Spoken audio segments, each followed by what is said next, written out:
Well, children, we move to the next topic, that is our writing topic. Writing to persuade. What's the meaning of persuade, children?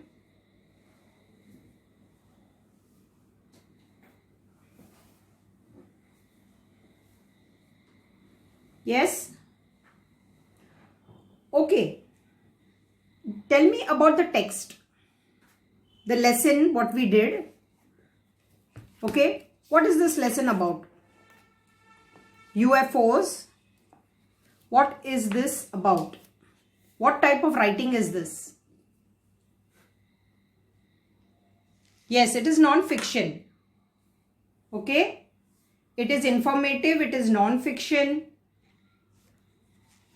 and it is persuasive. Because if you see, children, the writer, he has an argument talking about the UFO.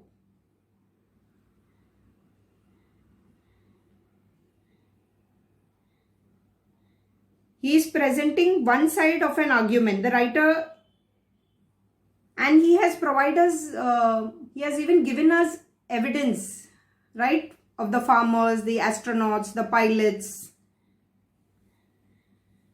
So he is absolutely convinced that UFO exists. The writer is absolutely convinced that the UFO exists. And if you see his style of writing, children, it is strongly opinionated. Opinionated means you put in your opinions.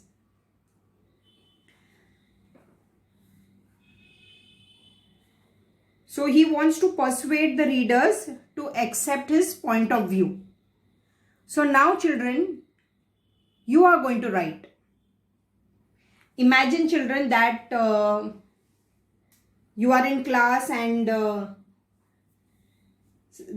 announcement is made that we are going to Imagica for a picnic. So what will you do? You will go home and you will persuade your mom, correct? Your mom will say, no, it's too far, and some rides are not good, they are dangerous, there's no safety. So mommy will give you many reasons. So how would you persuade your mom to let you go for the picnic? So same way, children, writing to persuade is when you have an opinion, you have an evidence. So that's called writing to persuade. Children, read the information box. Okay, when you are writing to persuade your reader, you need to include evidence that supports your opinion. You just can't write an opinion. You need an evidence to support your opinion. You also need to provide evidence that supports the opposite view, but then include information that prove this evidence is wrong. What's the meaning of this? Like I told you for Imagica, okay? And your mom says, no, it's not a safe place to go. I find those rides, they are too high and they look dangerous to me, so you can't go. So what will you quickly do, children? You will show your mom evidence. You will say, see, there is not a single incident, or there is not a single accident. There are good reviews written. There is good rating for this amusement park. Then you will explain to her about the safety things. You will tell her, see, these people are there. They are going to put these belts. They are going to explain to us how things are going to be done. Right? So you will probably, if you have a brochure, or if you will go to the net, you will find out information and you will convince your mom. That your mom has to send you to the amusement park. Right? That's the meaning of this. So you need evidence. You just can't say something. Right? The writer of the extract about UFOs on page 38 and 39 obviously believes that UFOs exist and tries to persuade the reader to agree by. So the writer is encouraging us. It's like, forcing us to believe, oh, there is a UFO, and he has given us so many proofs. So you will think, see, even a common man like a farmer has seen it, and even astronauts have seen it, even pilots have seen it. So then you will believe, you'll say, yes, yes, UFOs exist. Okay. Now, listing the various sorts of people who have seen UFO. So can you see, he has put even an intellectual person and a common man also, a lay person. Listing the other things that UFOs could be, but pointing out that not all UFO sightings can be explained in those ways. So he is explaining in his way, and for the other things where there is evidence which is explained in an other way. Using evidence from pilots and astronauts. So can you see, children, he has used those two boxes, this inset boxes. I had explained to you when I was doing the lesson. Where is it? Yes, here. Can you see? You remember I had explained why has he put this inset boxes, children? To emphasize the evidence. The writer wants the readers, he wants us to focus on this. These are evidence. So children, what you're going to do is, there are 3 topics. Okay. Now I want you to write only the first one. All of us will do the first one. We don't choose. We will do the first one. The reason is why, children, because it will help you. There are a lot of materials from the text. So it will help you to get matter. You could even surf the internet. Children, you need to do a research for this topic. This topic demands research. Okay. Now, decide which side of the argument you are. Now, children, see here, is there life on Earth? Okay, so which side you are? If you say yes, or are you saying no? Children, last year we had a elocution competition, you remember? For grades 4, 5, 6 onwards. These topics were there. Video games, right? Should animals be kept in the zoo? For and against, there was a debate. So this is similar to that. If you were attentive, and we had discussed in class, so it's going to help you. So is there life on other planet? First you decide, children, yes or no. If you say yes, you need evidence. So children, you could even say from your, SST book, if you have some, like an inset box or something. So you could say that, or some encyclopedias, or you could go to the sites and find out. Now, so this is decide which side of the argument you are.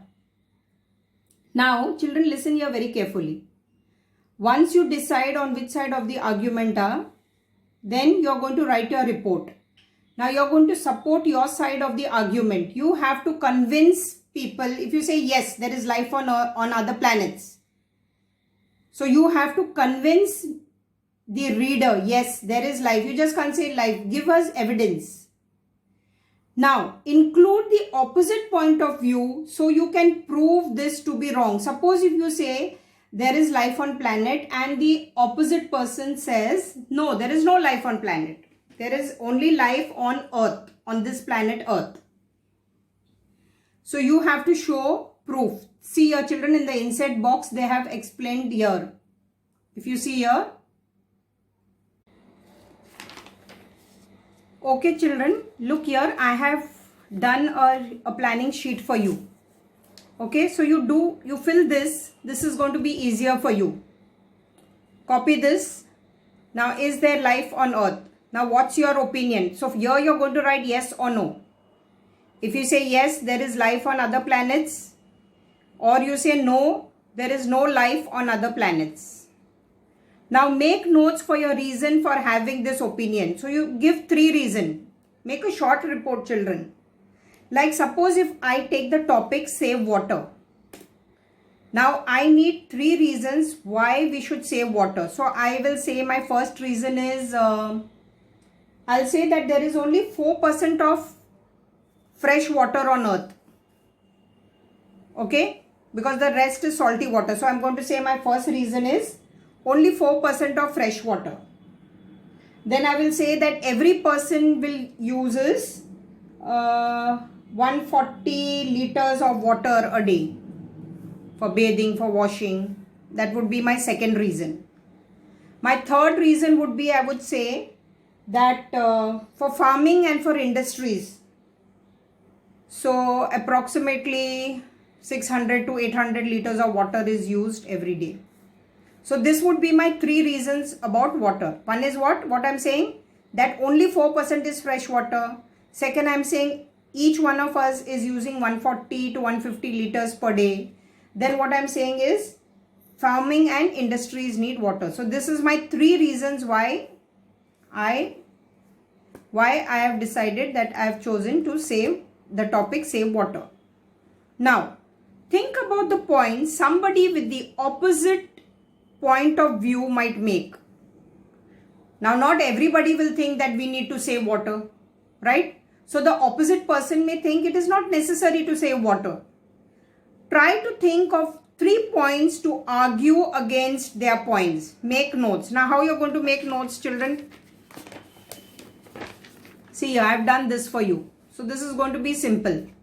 What might they say? Suppose they say, every year it rains so heavily, okay, and some regions, some states are flooded. Now how would I argue against that? If the person says, okay, every year we receive so much of rainfall, most of the states are flooded. We had floods in Kerala recently, then we had in Assam. So then how would I argue, children, with them? Because I am talking of save water and here there is flood. Now how would I argue with them? Yes? I would talk of tree cutting, because we are cutting trees and we are not storing the water. There are no dams. There is no proper water outlet, right? So this would be, so you have to be prepared, because the other person will not agree to your point of view. So here you make 3 points. Did you understand, children, what I am saying? Here you are going to make 3 reasons. If you say yes, there is life on other planet, give 3 reasons. If you say no, give 3 reasons. After that, now you have to think what the other person is going to say. Suppose your grandpapa says, your grandpapa may say, yes, there is life on other planets. Maybe he heard it from his father, or there were stories those days from one generation to another. Now how would you argue with your grandfather? What would you say? You would say, no, there is no evidence. These are all oral work, oral evidence. There is no proof. There were no cameras. Do you have any text? Do you know if anybody is seeing? Okay, so you would argue. So that would be one thing. Or maybe the current generation, if you're talking to your cousin or somebody, they would say, no, there is no life. Because we have not heard, there is no, to live on a planet, you will need water. Correct? That is the first, this thing. You will need water, then there has to be soil, which is good, where you can cultivate. So you have to, what might they say? This is what they will say, right? And when you have finished, children, writing the 3 points here and your 3 points here, once you are done with these 3 points here and then these 3 points here, then you will write a report in your exercise book. Okay? So think, children, you really need to think, you really need to do research on this topic. Just don't sit and write. It takes a lot of time, because you are persuading something. You are persuading people that yes, this is there. Right? So that's all, children. Happy learning.